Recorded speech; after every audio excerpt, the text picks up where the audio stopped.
Boxing King Media in association with Boxro. Macklin out here at the Box Park for a big show this Saturday. Is there any particular fight that you're really looking forward to? Because it's a solid card from top to bottom. I'm looking forward to the pro debut of Lauren Price, because a pro debut of someone that you believe is going to go on and achieve great things. Always good to be there at the start of the journey. I think Brown and Zach Shelley, I think that could be a cracker. English title fights, bring them together. That could be fight of the night. And also just want to see some more improvements from Reactbor. He's obviously closing in on a shot at a world title, and you just want to see adjustments every performance. Yeah, definitely. And for me personally, the Zach Shelley fight, like you mentioned there, I feel like it should be for something bigger, because obviously Zach's got one loss, Jermaine's undefeated, and Zach's record, if you look on paper, he's fought everyone from like 3 fights in. Yeah, but I think the English title, it's a bona fide title, it's domestic level, but I think the winner could push on a fight for the British title. So I know what you're saying, but I don't want to do down the English title either, because it's putting two good fighters that are at domestic level at the minute in against each other to want to fight for the domestic title, which would be the British title, and then if that opens up doors then to European level. So I think they're going about their careers the right way. They're not afraid to take a challenge early on, and I think it's not the end of the world for the loser, but the winner certainly moves on to bigger and better things pretty quickly. A lot of hype around Lauren Price. People are probably talking more about her than Carissa, her partner, because there's like a big expectation on her being explosive in the pros. Obviously, can we take that from the amateurs? Obviously, she was a decorated amateur, but do you think she'll be able to transform that across quite easily? Yeah, I think she will. I think there's women's boxing recently has just boomed to another. I mean, it's been booming steadily for a few years, but it's like really gone up a few notches on the back of Katie Taylor-Serrano being at Madison Square Garden with the crowd that was there, and then for it to deliver the fight that it delivered, breathtaking. And obviously we're looking forward to Savannah Marshall and Clarissa Shields, so it really is on the up and up. Caroline Dubois turned pro, obviously Lauren Price. This is a long awaited, highly anticipated start of a journey. It's a pro debut. She's expected to win and win comfortably, but it is the start of what should be a special journey, because she's gifted, and I am looking forward to it. With regards to Richard Reactbor, how important is it for Sky as well? Backing somebody like him who's had a troubled past, but he's been able to turn it around and be an inspiration to the youth from the area that he grew up in. It's quite important, isn't it? Because sometimes TV platforms kind of like shy away from people like that. Yeah, well, look, it's important.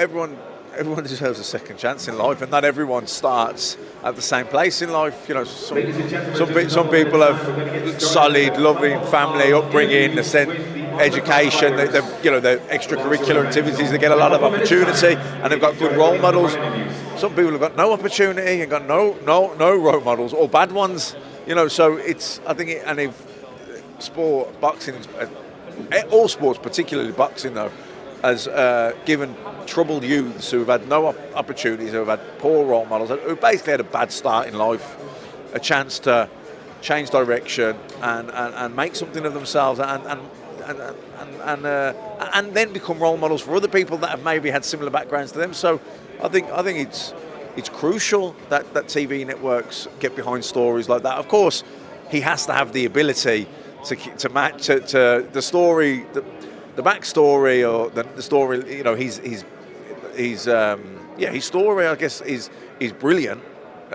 Whether he achieves in boxing any more than what he's done already, he's already turned his life around, so it's already been a massive success story. But if it's going to go on and hit the mainstream more and more and get more profile and become a bigger success, then obviously he's got to produce the goods in the ring as well. Otherwise, the story maybe goes I wouldn't say go different directions if he goes off the rails, but it doesn't maybe quite get the fairy tale ending. But he's boxing well, he's improving, he carries genuine KO power, one punch KO power, and his boxing ability, and he's as he's getting more experienced, he's getting a bit smarter, a bit cuter, he's knowing when to go, when to hold back. So it's another step in the right direction. 100%. Just want to ask you quickly about Anthony Joshua's recently confirmed Robert Garcia is going to be another trainer in his corner. What do you think about that? Obviously, there's been a lot of talk about who's going to come into his camp, and it's happened quite late. Does does that benefit him or does it disrupt him? With obviously having Adrian Fernandez with him for so long as well. Well, look, I think he had. You don't want too many voices in the gym or in the corner. That said, if they're on the same page and they're very much, they're not pulling him in different directions, but they're on the same page. Having an experienced head like Robert Garcia overseeing it isn't a bad thing, and I actually think his style of boxing, the way you look at some of the fighters, he's had a lot of success with training, the way he fought himself. I don't think that I think they could have done a lot worse than bring Robert Garcia in. I think he'll, and I've listened to a few interviews or read a few interviews of what he said about mindset and Joshua's confidence, and he may be feeling quite insecure right now, and his confidence is probably quite low. Where having someone like Robert Garcia who's very experienced and be able to maybe get to talk to him in a way that maybe a less Angel Fernandez won't be able to. So it's probably just covering all bases a little bit. But then he's comfortable with Fernandez. He's trained with him. He's been part of his team, so that's important too. So yeah, not a bad. I don't know what not a bad addition. That's the word. I'm searching for the word. Yeah, not a bad addition to his team. Talking of additions, I don't know if it's fact or not, but there's a rumour circulating yesterday that AJ's fight is now going to land on DAZN, not Sky. Do you know anything about that? Yeah, that's what I've heard as well. We'll see. I mean, I don't think it's been super confirmed, but that's the word on the street.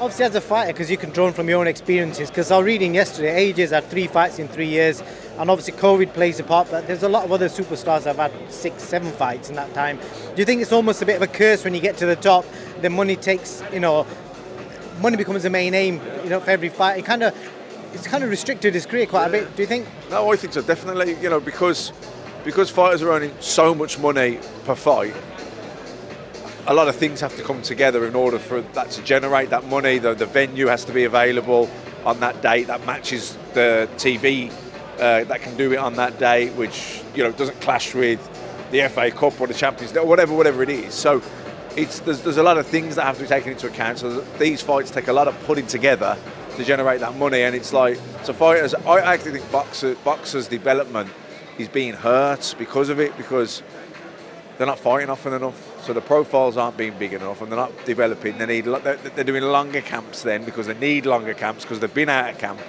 and then by the time the fight comes, they've been in camp so long, it's too long really. But if you're only boxing twice a year or once a year, what's the alternative? And then what are you going to say to a fighter?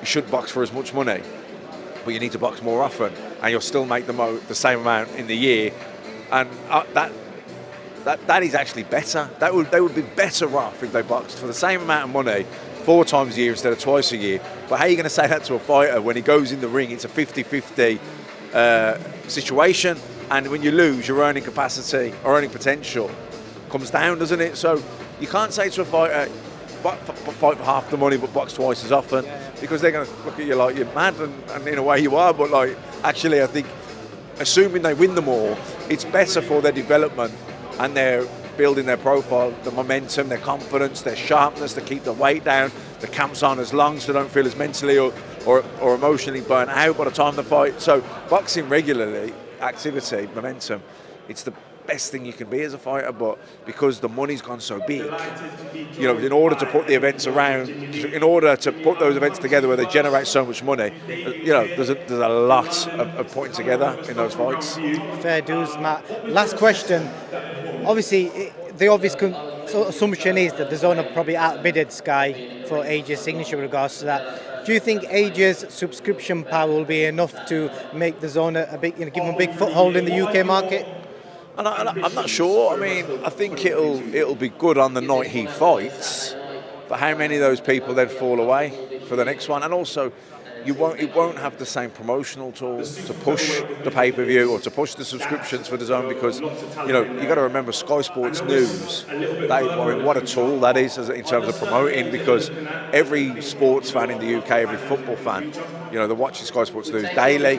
It's repeated on the air. You go into any pub, any the gyms, any deli, any calf. It's just on repeat, isn't it? So, that's a very that's a massive tool in terms of promoting promoting fights. The Zone don't have that, so we've seen it with Canelo's boys. He was way down on what the boys he'd normally do. Now, was that because Bivol isn't as well known as maybe some of the other opponents? Maybe, but maybe it just wasn't as easy to promote him. And he's the biggest star in boxing, Canelo. So I think it's a big acquisition for the Zone if they get if it is confirmed. But I think it could hurt Anthony Joshua a little bit. Yeah. Sound, Matt. Anything else you want to add before I let you go? Cheers.